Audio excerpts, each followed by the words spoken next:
Hi hello ಎಲ್ಲರೂ ಹೇಗಿದ್ದೀರಾ? ನಾನಂತೂ ತುಂಬಾ ಚೆನ್ನಾಗಿದ್ದೀನಿ. ನೀವು ಚೆನ್ನಾಗಿದ್ದೀರಾ ಅಂತ ಅಂದ್ಕೊಂಡಿದ್ದೀನಿ. Welcome back to my vlog ಅಂತಲೇ ಹೇಳ್ಬೋದು. ಇವತ್ತು ಪಾಪು ಬರ್ತಡೇ ಆಗಿರೋದ್ರಿಂದ ವಾರ ಕೂಡ ನಮ್ಮದು, ಅದರಿಂದ ಬೇಗನೆ ಇದ್ದು ಎಲ್ಲ ಕೆಲಸ ಮುಗಿಸಿ ಅವನು ಕೂಡ ಸ್ನಾನ ಮಾಡಿಸಿ ರೆಡಿ ಮಾಡಿದ್ದೆ. ಅವ್ನು ಕೆಳಗಡೆ ಕುತ್ಕೊಂಡು ಆಟ ಆಡ್ತಾ ಇದ್ದಾನೆ. ಘಾಟಿ ಸುಬ್ರಹ್ಮಣ್ಯ ದೇವಸ್ಥಾನಕ್ಕೆ ಹೋಗೋಣ ಅಂತ ಹೇಳ್ಬಿಟ್ಟು ರೆಡಿಯಾಗಿದ್ವಿ. ಹಾಯ್ ಮಾಡಿ ಹಾಯ್ ಹಾಯ್ ಮಾಡಿ. ಯಾರ್ದು ಇವತ್ತು ಬರ್ತಡೇ? ನಿಂದ ಗೊತ್ತಾ? Birthday happy birthday madam, happy birthday ಮಾಡಿ, ಹ್ಯಾಪಿ ಬರ್ಡೇ ಹಂಗೆ ಮಾಡೋದು.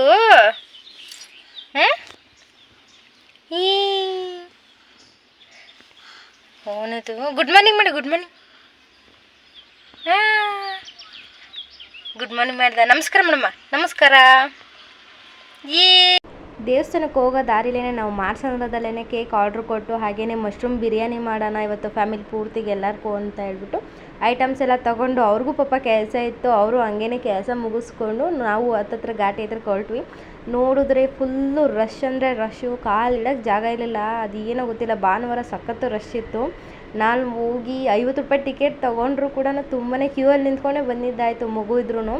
ಹಾಗಾಗಿ ಅಲ್ಲಿಂದ ಎಲ್ಲ ಮುಗಿಸ್ಕೊಂಡು ಡೈರೆಕ್ಟ್ ಮನೆಗೆ ಬಂದ್ವಿ. ಅಷ್ಟೊತ್ತಿಗೆ ನಮ್ಮ ಮಮ್ಮಿ ಕೂಡ ಬಂದಿದ್ರು ಊರಿಂದ. ನಾವು ಹೋಗೋ ಟೈಮಿಗೂ ನಮ್ಮ ಊರು ಬಸ್ ಕರೆಕ್ಟಾಗಿ ಬಂದಿತ್ತು, ಅದರಿಂದ ಕ್ಯಾಚ್ ಮಾಡ್ಕೊಂಡು ನಮ್ಮ ಮಮ್ಮಿ ಬಂದಿದ್ರು ಆಲ್ರೆಡಿ. ಅಂತೂ ಇಂತೂ ನನ್ನ ಮಗ ಒಂದು ಸ್ವಲ್ಪನಾದರೂ ದೊಡ್ಡವನಾದ. ತುಂಬಾ ತೀಟ್ಲಿ, ನಂಗಂತೂ ಸಾಕಾಗಿ ಹೋಗಿತ್ತು ಇವನು ಸುಧಾರಿಸಿ. ಇನ್ನೇನು ಹತ್ತತ್ರ ಇನ್ನು 3 ವರ್ಷಕ್ಕೆ ಬೀಳೋ ಟೈಮಿಗೆ ಒಂದು ಸ್ವಲ್ಪ ತೀಟೆ ಕಮ್ಮಿ ಮಾಡಿದ್ದೀನಿ ಈ ನಡುವೆ. ಅದಕ್ಕಂತೂ ನಂಗೆ ತುಂಬಾ ಸಂತೋಷ ಆಗ್ತಾಯಿದೆ. ಅದರಲ್ಲೂ ನಮ್ಮ ಮಮ್ಮಿ ಬೇರೆ ಬಂದ್ಬಿಟ್ಟಿದ್ದಾರೆ. ಅವ್ರನ್ನ ಹಿಡಿಯೋಕ್ಕಾಗ್ತಾಯಿಲ್ಲ ನನ್ನ ಮಗನ. ಏನು ಅಜ್ಜಿ ಹಿಂದೆ ಸುತ್ತಾಡ್ತಾ ಇದ್ದಾನೆ. ಆಲ್ರೆಡಿ ನಾನಿಲ್ಲಿ ಎಲ್ಲನೂ ಹಚ್ಚಿಕೊಂಡ್ಬಿಟ್ಟಿದ್ದೀನಿ ಮಶ್ರೂಮ್ ಬಿರಿಯಾನಿಗೆ. ಯಾಕಂದರೆ ಚಿಕನ್ ಬಿರಿಯಾನಿ ಮಾಡ್ಕೊಳ್ಳೋಣ ಅಂತ ಅಂತಿದ್ವಿ. ಆದರೆ ನಾವು ಶುಕ್ರವಾರ ಬಿದ್ದಿದ್ರೆ ಮಾಡ್ಕೋಬೋದಾಗಿತ್ತು. ಆದರೆ ಭಾನುವಾರ ಬಿದ್ದಿದೆ. ನಾವು ಭಾನುವಾರ ಚಿಕನ್ ಏನು ತಿನ್ನಲ್ಲ. ಅದಕ್ಕೆ ನೀನು ಪಲಾವ್ ಮಾಡೋ ಬದಲಿನೇ ಮಶ್ರೂಮ್ ಬಿರಿಯಾನಿ ಮಾಡಿದ್ರೆ ಅದು ಒಂದು ಸ್ವಲ್ಪ ಚೆನ್ನಾಗಿರುತ್ತೆ. ಅದಕ್ಕೆ ಮೊಸರು ಬಜ್ಜಿ ಮಾಡ್ಬಿಟ್ಟು ಪಾಯಸ ಮಾಡ್ಬಿಡೋಣ ಅಂತ ಹೇಳ್ಬಿಟ್ಟು ಎಲ್ಲನೂ ನೀಟಾಗಿ ಹಚ್ಚಿಕೊಂಡಿದ್ದೀನಿ. ಈ ಕಡೆ ಪಾಯಸಕ್ಕೆ ಇಕ್ಕಿದ್ದೀನಿ. ಪಾಯಸಕ್ಕೆ ಅಂದರೆ ಹೆಸರುಬೇಳೆ ಪಾಯಸ ಮಾಡ್ತಾಯಿದ್ದೀನಿ. ಅದು ಹೆಸರುಬೇಳೆ ಬೇಯೋದಕ್ಕೆ ಇಕ್ಕಿದ್ದಾರೆ ನಮ್ಮ ಮಮ್ಮಿ. ಬೇಗ ಆಗಬೇಕು ಅಂದ್ಬಿಟ್ಟು ಒಂದೊಂದೇ ರೆಡಿ ಮಾಡ್ಕೊತಾ ಇದ್ದೆ. ಅಷ್ಟೊತ್ತಿಗೆ ನಾವಂತೂ ಟ್ರಿಪ್ ಹೋಗಿ ಬಂದಿದ್ದಂತೂ ಫುಲ್ಲು ಬಟ್ಟೆಗಳು ಜಾಸ್ತಿ ಇತ್ತು. 3 ಬ್ಯಾಗೇನೋ ಟ್ರಿಪ್ಪಿಗೆ ತೊಗೊಂಡೋಗಿದ್ದು. ಸಖತ್ ಬ್ಯಾಗ್ಗಳಲ್ಲಿ ಫುಲ್ ಬಟ್ಟೆ ಇದ್ವಲ್ಲ, ಅದರಿಂದ ಎಲ್ಲ ವಾಷಿಂಗ್ ಮಿಷಿನ್ಗೆ ಹಾಕಿ ವಾಶ್ ಮಾಡಿ ಇಕ್ಕಿದ್ದೆ. ನಮ್ಮ ಮಮ್ಮಿ ಮಡಿಸ್ತಾ ಇದ್ದಾರೆ. ಇವನು ನೆರದಲ್ಲಿ ಬಿದ್ದು ಒದ್ದಾಡ್ತಾವನು ಚೆನ್ನಾಗಿ. ಅದಾದಮೇಲೆ ಮೊದಲೇ 5:30 ಆಗ್ಬಿಟ್ಟಿತ್ತು. ಅವ್ರು ಇನ್ನೂ ಬಂದಿರಲಿಲ್ಲ. ಕೇಕ್ ಆರ್ಡರ್ ತರ್ತೀನಿ ಅಂತ ಹೇಳಿದರು, ಇನ್ನೂ ಬಂದಿರಲಿಲ್ಲ. ಹಂಗಾಗಿ ನಾನು ಬೇಗ ಅಡುಗೆ ಮಾಡಿಕ್ಬಿಟ್ರೆ ಇನ್ನು ಯಾವ ಕೆಲಸನೂ ಇರೋಲ್ಲ. ಬಂದಮೇಲೆ ಒಂದು ಸ್ವಲ್ಪ ಹೊತ್ತಾದರೂ ಫ್ರೀಯಾಗಿ ಕುತ್ಕೋಬೋದು ಅಂತ ಹೇಳ್ಬಿಟ್ಟು ಬೇಗ ಅಡುಗೆ ಮಾಡೋಕ್ಕೆ ಸ್ಟಾರ್ಟ್ ಮಾಡಿದೆ. ಆ್ಯಕ್ಚುಲಿ ನಾನು ಬ್ಲಾಗ್ ಮಾಡ್ದೇನೆ ತುಂಬಾ ತಿಂಗಳೇ ಆಗೋಯ್ತು ಅನಿಸುತ್ತೆ. ಜನವರಿ ಫಸ್ಟ್ನೇ ಇದು ಹೊಸ ವರ್ಷದಲ್ಲಿ ನಾನು ಮಾಡಿದ್ದಷ್ಟೇ. ಎಲ್ಲರೂ ಕೇಳೋರು ಯಾಕೆ ಮಾಡ್ತಾ ಇಲ್ಲ ನಮ್ಮೂರವರೆಲ್ಲ ಕೇಳೋರು ಒಂದು ಸ್ವಲ್ಪ ಜನ. ಆಮೇಲೆ ನೆಕ್ಸ್ಟು ಈ ಮೊನ್ನೆ ಟ್ರಿಪ್ ಹೋದಾಗ ಕೂಡ ಮಾಡೋಣ ಅಂತ ಅಂದ್ಕೊಂಡೆ. ನಮ್ಮ ಹಸ್ಬೆಂಡ್ ಇಟ್ಕೊಂಡು ಇಲ್ಲ, ನಾವು ಫ್ರೀಯಾಗಿ ಎಂಜಾಯ್ ಮಾಡೋಕ್ಕೆ ಬಂದಿದ್ದೀವಿ, ಯಾವಾಗೂ ಫೋನ್ ನೋಡು, ಅದು ಮಾಡು, ಚೆನ್ನಾಗಿ ಬಂತ, ಇದು ಮಾಡು ಅವೆಲ್ಲ ಬೇಡ ಬಿಡು, ಈ ಸಲ ಬೇಡ ಅಂತ ಹೇಳ್ಬಿಟ್ರು. ಅದಕ್ಕೆ ನಾನು ಸುಮ್ಮನೆ ಆಗ್ಬಿಟ್ಟೆ. ಇವಾಗ ಪಾಯಸ ಕೂಡ ರೆಡಿ ಆಯಿತು. ಅವಾಗೇ ಇದಕ್ಕೇನಪ್ಪ ಅಂತಂದರೆ ತೆಂಗಿನಕಾಯಿ ಮತ್ತು ಏಲಕ್ಕಿನ ಚೆನ್ನಾಗಿ ರುಬ್ಬಬೇಕು. ಬೆಲ್ಲನ ಮತ್ತು ಇದು ಹೆಸರುಬೇಳೆ ಚೆನ್ನಾಗಿ ಬೇಯಿಸ್ಕೊಂಬಿಟ್ಟು ಪಾಕ ಎಲ್ಲ ಏನು ಬೇಡ, ಅದು ಕರಗಿದ್ರೆ ಸಾಕು. ಅದಾದಮೇಲೆ ಕಾಯಿ ಹಾಲು ಹಾಕ್ಬಿಟ್ಟು ಅದಕ್ಕೆ ಶಾವಿಗೆ ಅಂತ ಹುರಿದಿರೋದನ್ನ ಎಲ್ಲನೂ ಹಾಕ್ಬಿಟ್ಟು ದ್ರಾಕ್ಷಿ ಗೋಡಂಬಿ ಹುರಿದಿರೋದನ್ನ ಹಾಕಿದ್ರೆ ಮುಗೀತು, ಪಾಯಸ ರೆಡಿ ಆಗುತ್ತೆ. ಅಷ್ಟೊತ್ತಿಗೆ ನಾನು ಈ ಕಡೆ ಅಡುಗೆ ಮಾಡೋ ಅಷ್ಟೊತ್ತಿಗೆ ನಮ್ಮ ಮಮ್ಮಿ ನಮಗೆ ಹೆಲ್ಪ್ ಮಾಡ್ತಾ ಇದ್ದಾರೆ. ಪಾತ್ರೆ ತೊಳಿತೀನಿ, ನೀನು ಅಡುಗೆ ಮಾಡಿಬಿಡು. ನಾನು ಪಾಯಸ ನೀನೇ ಮಾಡು ಮಮ್ಮಿ, ಚೆನ್ನಾಗಿ ಮಾಡ್ತೀಯ ಅಂತ ಅಂದರೆ ನಮ್ಮಮ್ಮ ಇಲ್ಲ ನೀನೇ ಮಾಡು, ನಾನು ಪಾತ್ರೆ ತೊಳ್ಕೊಡ್ತೀನಿ ಅಂತ ಅಂದ್ಬಿಟ್ರು. ಆಲ್ರೆಡಿ ಪಾಯಸ ಕೂಡ ರೆಡಿಯಾಗಿತ್ತು. ಅದಕ್ಕೇ ನಾನು ಬಿರಿಯಾನಿ ಮಾಡೋಕ್ಕೆಲ್ಲ ರೆಡಿ ಮಾಡಿಕೊಂಡೆ. ಒಂದು ಪಾತ್ರೆಗೆ ಒಂದು 5ರಿಂದ 6 ಇದು ಎಣ್ಣೆ ಹಾಕ್ಕೊಂಡಿದ್ದೀನಿ, ಅಡುಗೆ ಎಣ್ಣೆ. ಅದಕ್ಕೊಂದು 2 ಸ್ಪೂನ್ ತುಪ್ಪ ಹಾಕ್ಕೊಂಡಿದ್ದೀನಿ. ಇನ್ನು ಬಿರಿಯಾನಿ ಐಟಮ್ಸ್ ಅಂದರೆ ಎಲ್ಲ ನಿಮಗೆ ಗೊತ್ತಿರ್ತದೆ, ಪಲಾವ್ ಎಲೆ, ಚಕ್ಕೆ, ಲವಂಗ, ಏಲಕ್ಕಿ ಅದನ್ನು ಹಾಕ್ಕೊಂಬಿಟ್ಟು ಚೆನ್ನಾಗಿ ಫ್ರೈ ಆಗಬೇಕು. ಅದು ಒಂದು ಸ್ವಲ್ಪ ಅದು ಚೆನ್ನಾಗಿ ಫ್ರೈ ಆಗೋ ಅಷ್ಟೊತ್ತಿಗೆ ನಾನು ಬೆಳ್ಳುಳ್ಳಿ, ಶುಂಠಿ ಆಮೇಲೆ ತೆಂಗಿನಕಾಯಿನ ಈ 3 ಮಿಕ್ಸಿಗೆ ಹಾಕ್ಕೊತೀನಿ. ಮಿಕ್ಕಿರೋದು ಯಾವುದನ್ನೇ ನಾನು ಮಿಕ್ಸಿಗೆ ಹಾಕಲ್ಲ. ಯಾಕಂದರೆ ಮಿಕ್ಸಿಗೆ ಹಾಕಿದ್ರೆ ಅದು ಒಂಥರ ಇದಾಗುತ್ತೆ. ಅದೇ ಹಂಗಂಗೆ ಯಾಕೆ ಮಾಡಿದ್ರೆ ತುಂಬಾ ಚೆನ್ನಾಗಿ ಬರುತ್ತೆ. ಅದು ನಾನು ಇಷ್ಟು ದೊಡ್ಡ ಕ್ವಾಂಟಿಟಿಲಿ ಇವತ್ತೇ ಮಾಡಿದ್ದು. ಇಷ್ಟು ದೊಡ್ಡ ಅಡುಗೆನ ಎಷ್ಟಪ್ಪ ಅಂದರೆ 1 ಸೇರು ಅಕ್ಕಿ, 1.5 ಸೇರು ಅಕ್ಕಿ ಹಾಕಿದ್ದೆ ನಾನು. 1.5 ಸೇರು ಅಕ್ಕಿ ನಾನು ಮಾಮೂಲಿ ಮನೆಯಲ್ಲಿ 4 ಜನಕ್ಕೆ ಮಾಡೋಕ್ಕೆ ಸರಿ ಹೋಗುತ್ತೆ. ನಂಗೆ ಅದು ಅಷ್ಟೊಂದು ಜಾಸ್ತಿ ಉಳೋದಕ್ಕೆ ನಂಗೆ ಅವತ್ತೇ ಆಶ್ಚರ್ಯ ಆಗಿದೆ. ಅದು ತುಂಬಾ ಚೆನ್ನಾಗಿ ಬಂದಿತ್ತು. ತಿಂದಾರೆಲ್ಲ ಇಲ್ಲ ಚೆನ್ನಾಗಿದೆ ಅಂತ ಅಂದರು. ಇವಾಗ ಈರುಳ್ಳಿ ಹಾಕ್ಕೊತೀನಿ. ಆಮೇಲೆ ಅದಕ್ಕಿಂತ ಮುಂಚೆ ಒಂದು 4 ಹಸಿರು ಮೆಣಸಿನ್ಕಾಯಿ ಹಾಕ್ಕೊಂಡಿದ್ದೀನಿ. ಅದೆಲ್ಲ ಚೆನ್ನಾಗಿ ಫ್ರೈ ಆಗಲಿ. ಚೆನ್ನಾಗಿ ಫ್ರೈ ಆಗಿದ ತಕ್ಷಣ ನಾನು ರುಬ್ಬಿಕೊಂಡಿರ್ತೀನಲ್ಲ ಶುಂಠಿ ಬೆಳ್ಳುಳ್ಳಿ ಪೇಸ್ಟು, ಆಮೇಲೆ ಇದು ತೆಂಗಿನಕಾಯಿ, ಅದನ್ನು ಕೂಡ ಹಾಕ್ಕೊತೀನಿ. ಅದನ್ನು ಕೂಡ ಹಾಕ್ಕೊಂಡು ಚೆನ್ನಾಗಿ ಮಿಕ್ಸ್ ಮಾಡ್ಕೊಳ್ಳೋಣ. ಅದೊಂದು ಸ್ವಲ್ಪ ಚೆನ್ನಾಗಿ ಬೇಯ್ದು ಒಂದು ಸ್ವಲ್ಪ ಎಣ್ಣೆ ಥರ ಬಿಟ್ಕೋಬೇಕು. ಯಾಕೆಂದರೆ ಬಿರಿಯಾನಿಗೆ ಆಲ್ಮೋಸ್ಟ್ ಇಲ್ಲ ಎಣ್ಣೆನೋ ಇಲ್ಲ ತುಪ್ಪನೋ ಒಂದು ಸ್ವಲ್ಪ ಜಾಸ್ತಿ ಹಾಕಿ, ಆವಾಗ ಚೆನ್ನಾಗಿರುತ್ತೆ, ಫ್ಲೇವರ್ ಆಗಲಿ ಚೆನ್ನಾಗಿ ಬರುತ್ತೆ. ಅದಾದಮೇಲೆ ಚೆನ್ನಾಗಿ ಫ್ರೈ ಆದಮೇಲೆ ಟೊಮೆಟೊ ಹಾಕ್ಕೊಂಡು ಚೆನ್ನಾಗಿ ಅದನ್ನೂ ಫ್ರೈ ಮಾಡ್ಕೊಳ್ಳೋಣ. ಟೊಮೆಟೊ ಎಲ್ಲ ಚೆನ್ನಾಗಿ ಫ್ರೈ ಆದಮೇಲೆ ಅದಕ್ಕೆ ಕೊತ್ತಂಬರಿ ಮತ್ತು ಪುದೀನ ಸೊಪ್ಪು ಹಾಕ್ಕೊಳ್ಳೋಣ.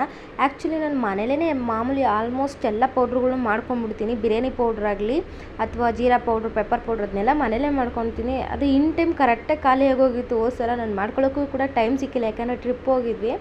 ಅದರಿಂದ ಬಿರಿಯಾನಿ ಪೌಡ್ರ್ ಮಾತ್ರ ಸ್ವಲ್ಪ ಇತ್ತು, ಇನ್ನೆಲ್ಲ ಖಾಲಿ ಆಗೋಗಿತ್ತು. ಅದಕ್ಕೋಸ್ಕರ ನಾನೆಲ್ಲ ಅಂಗಡಿಯಿಂದನೇ ತಂದು ಮಾಡಬೇಕಾಯ್ತು. ಹಾಗೆಯೇ ಕೊತ್ತಂಬರಿ ಪುದೀನ ಸೊಪ್ಪು ಕೂಡ ಚೆನ್ನಾಗಿ ಫ್ರೈ ಆಗಲಿ. ಒಂದು ವಿಡಿಯೋ ನೋಡಿದಾಗ ಗೊತ್ತಾಯಿತು ನನಗೆ, ಅದು ಸಿಪ್ಪೆ ಎಲ್ಲ ಬಿಡಿಸ್ಬೇಕು ಮೇಲ್ಗಡೆದು ಅಂತ. ಮುಂಚೆ ಎಲ್ಲ ನಮ್ಮ ಕಾಲದಲ್ಲೆಲ್ಲ ಆ ಥರ ಇರ್ತಾ ಇರಲಿಲ್ಲ. ನಮ್ಮ ಮಮ್ಮಿರ ಕಾಲದಲ್ಲಿ ಎಲ್ಲ ಸುಮ್ಮನೆ ಹಂಗೆ ಕಟ್ ಮಾಡಿ ವಾಶ್ ಮಾಡಿ ಹಾಕ್ಬಿಡೋರು. ಆದರೆ ಇವಾಗೆಲ್ಲ ಸಿಪ್ಪೆ ಬಿಡಿಸ್ಬೇಕು ಅಂತ ಅಂದರು. ನಾನು ಹೋಗ್ಲಿ ಬಿಡು ಸಿಪ್ಪೆ ಬಿಡಿಸ್ಬಿಡೋಣ ಅಂದ್ಬಿಟ್ಟು ನೀಟಾಗಿ ಎಲ್ಲ ಬಿಡಿಸಿ ತೊಳೆದ್ಬಿಟ್ಟು ವಾಶ್ ಮಾಡಿ ನೀಟಾಗಿ ಹಾಕಿ ಇವಾಗ ಫ್ರೈ ಮಾಡ್ತಾಯಿದ್ದೀನಿ. ಅದು ಒಂದು ಸ್ವಲ್ಪ ಅರ್ಧಕ್ಕರ್ಧ ಬೇಯಲಿ. ಬೆಂದಮೇಲೆ ನಾವು ನೆಕ್ಸ್ಟ್ ಪ್ರೊಸೆಸ್ನ ಸ್ಟಾರ್ಟ್ ಮಾಡ್ಕೊಳ್ಳೋಣ. ಇವಾಗ ಇದಕ್ಕೊಂದು ಸ್ವಲ್ಪ ಉಪ್ಪು ಮತ್ತು ಖಾರದ ಪುಡಿ ಹಾಕ್ಕೊಳ್ಳೋಣ. ಯಾಕಂದರೆ ಮಶ್ರೂಮ್ಗೆಲ್ಲ ಉಪ್ಪು ಮತ್ತು ಖಾರ ಎಲ್ಲ ಚೆನ್ನಾಗಿ ಹಿಡಿಬೇಕಲ್ವ. ಅದಕ್ಕೆ ನಾನಿಲ್ಲಿ ಒಂದು 5ರಿಂದ 6 ಸ್ಪೂನ್ ಉಪ್ಪು ಹಾಕ್ಕೊತಾ ಇದ್ದೀನಿ. ಆಮೇಲೆ 1ರಿಂದ 2 ಸ್ಪೂನು ಖಾರದ ಪುಡಿ ಹಾಕ್ಕೊತಾ ಇದ್ದೀನಿ. ಖಾರದ ಪುಡಿ ಎಲ್ಲ ಹಾಕ್ಕೊಂಡು ಚೆನ್ನಾಗಿ ಮಿಕ್ಸ್ ಮಾಡಿಕೊಂಡು ಅದನ್ನೂ ಒಂದು 5 ನಿಮಿಷ ಚೆನ್ನಾಗಿ ಬೇಯಿಸ್ಕೊಳ್ಳೋಣ. ಇವಾಗಂತೂ ತುಂಬಾ ಬಿಸಿಲು ಅಂದರೆ ಬಿಸಿಲು. ನಿನ್ನೆ ಮಾತ್ರ ಚೆನ್ನಾಗಿ ಮಳೆ ಬಂತು, ಮೊನ್ನೆ ಅನಿಸುತ್ತೆ. ಮೊನ್ನೆ ಫುಲ್ಲು ಜೋರಾಗಿ ಮಳೆ ಬಂತು. ಅದಾದಮೇಲೆ ಇಲ್ಲವೇ ಇಲ್ಲ ಮಳೆ ಅಂತೂ. ಹಾಗೆಯೇ ಇವಾಗ ಬೇಸಿಗೆ ಅಲ್ವಾ, ಎಲ್ಲರೂ ಚೆನ್ನಾಗಿ ಮಡಕೆ ಇಟ್ಕೊಳ್ಳಿ. ಮಡಕೆ ಒಳಗೆ ಚೆನ್ನಾಗಿ ನೀರು ಹಾಕಿ ಅದನ್ನ ಒಂದು ಡೇ ಬಿಟ್ಬಿಡಿ. ತುಂಬಾ ತಣ್ಣಗಿರುತ್ತೆ, ಕುಡಿಯೋಕ್ಕೆ ಒಂಥರ ಸಮಾಧಾನ ಆಗೋಗುತ್ತೆ. ಕುಡಿದ ತಕ್ಷಣ ನಾವು ಹಾಗೇ ಮಾಡಿರೋದು. ಬಾಣ್ತಿರು ಅಷ್ಟೇ, ಇವಾಗೆಲ್ಲ ಜಾಸ್ತಿ ಹೊರಗೆ ಹೋಗ್ಬಿಡ್ರಿ, ಬಿಸಿಲು ಇರೋದ್ರಿಂದ ಮನೆ ಒಳಗೆ ಇರಿ. ಒಂದು ಸ್ವಲ್ಪ ಫ್ಯಾನೆಲ್ಲ ಅದನ್ನ ಹಾಕ್ಕೊಂಡಿರಿ. ಯಾಕಂದರೆ ಮಕ್ಕಳು ಬೆವರ್ತಾರೆ ಮತ್ತು ತುಂಬ ಅಳ್ತಾರೆ ಬೆವರಿಗೇ. ಇವಾಗ ಬಿರಿಯಾನಿ ಪೌಡ್ರ್ ಹಾಕ್ಕೊಂಡಿದ್ದೀನಿ. ಬಿರಿಯಾನಿ ಪೌಡ್ರು ಕೂಡ ಖಾಲಿ ಆಗೋಯ್ತು. ಅದನ್ನೂ ಒಂದು ಸ್ವಲ್ಪ ಇತ್ತು, ಅದನ್ನು ಒಂದು ಸ್ವಲ್ಪ ಮ್ಯಾನೇಜ್ ಮಾಡಿ ಹಾಕಿ, ಮತ್ತು ಒಂದು ಸ್ವಲ್ಪ ಧನಿಯಾ ಪುಡಿ, ಆಮೇಲೆ ಜೀರಾ ಪೌಡ್ರು, ಆಮೇಲೆ ಪೆಪ್ಪರ್ ಪೌಡ್ರು ಒಂದು ಸ್ವಲ್ಪ ಒಂದೊಂದು ಸ್ಪೂನ್ ಹಾಕ್ಕೊಂಡಿದ್ದೀನಿ.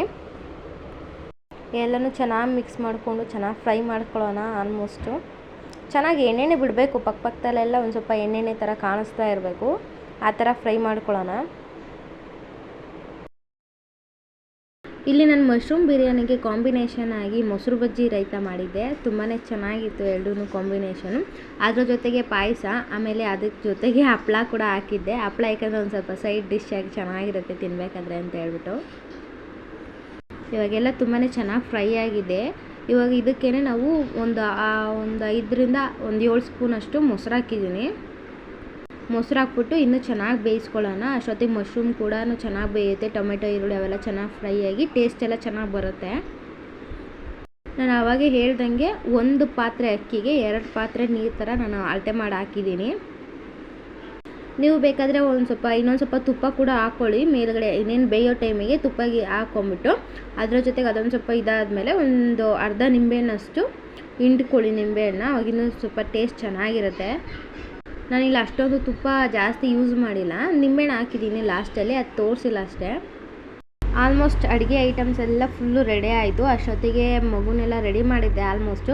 ಇನ್ನೇನು ಕೇಕಿಗೆ ಅದೆಲ್ಲ ರೆಡಿ ಮಾಡೋದು ಇನ್ನೇನಿರಲ್ಲ. ಕೇಕ್ ತಂದಿದ್ದ ತಕ್ಷಣ ಚೇರ್ ಮೇಲೆ ಇಟ್ಟು ಕಟ್ ಮಾಡೋದು ಅಷ್ಟೇ. ನಮ್ಮ ಬಿರಿಯಾನಿ ಕೂಡ ತುಂಬ ಚೆನ್ನಾಗಾಗಿತ್ತು. ಅದಾದಮೇಲೆ ನಮ್ಮ ಫ್ಯಾಮಿಲಿ ಪೂರ್ತಿ ಎಲ್ಲರೂ ಬಂದರು.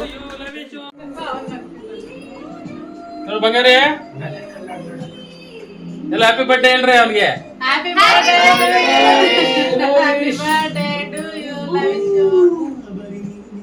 ಇದಿಷ್ಟು ನಮ್ಮ ವ್ಲಾಗ್ ಆಗಿತ್ತು. Thank you for watching.